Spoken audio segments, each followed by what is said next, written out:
Hello everyone, I am Starzono, the representative for the Faraway Island Muse, and here we are today to present to you why the Pokeathlon 2026 World Cup should be hosted by Faraway Island.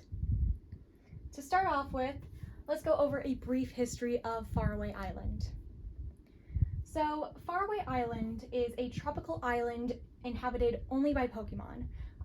There's Slackoth, Yanma, Gloom, Vileplume, Sandile, Totodile, and Virizion, including several fossil Pokemon underneath the surface.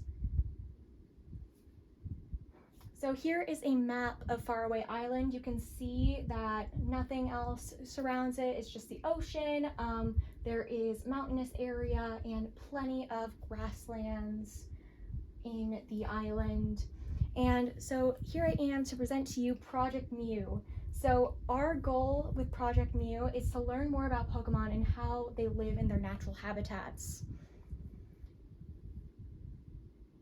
Here is a quote from our head researcher and founder, Phoebe May.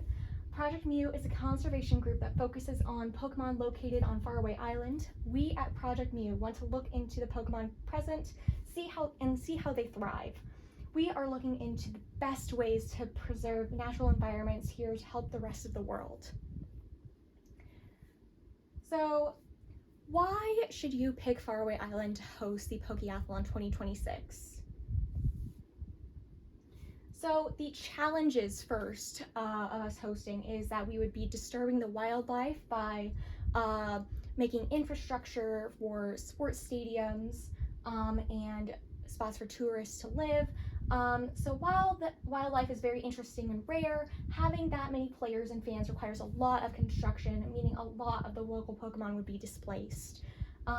It's also very remote, as we've seen earlier, and so it would be harder to get to, and it's not really well known at all, but if you can get to Faraway Island, it is well worth it.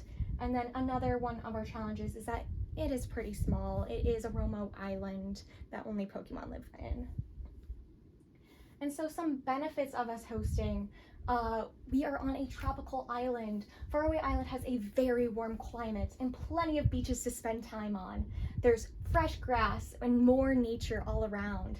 So there's no turf needed for the playing field as much as the land is covered in fresh green grass. There's also way less people here. So due to being remote, Faraway Island will not have to worry about impeding too much on the local population with construction developments and traffic increases from tourism that many other places would experience. And so what about after the Pokeathlon? So event spaces will become our infrastructure for our research facilities, and other sports-focused facilities will remain as locations for more athletes to train or compete against each other so that future events can be hosted on Faraway Island.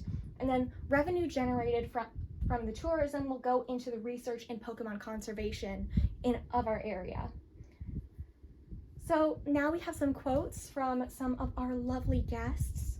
So from Mish, Faraway Island is the place to be, with the bright colored rare fruits that grow naturally across the island and the bioluminescent bays that glow at night. It can add such a vibrant sparkle to your adventure. From Brett, I hate people. So naturally, I like being on an island so far away from everyone else.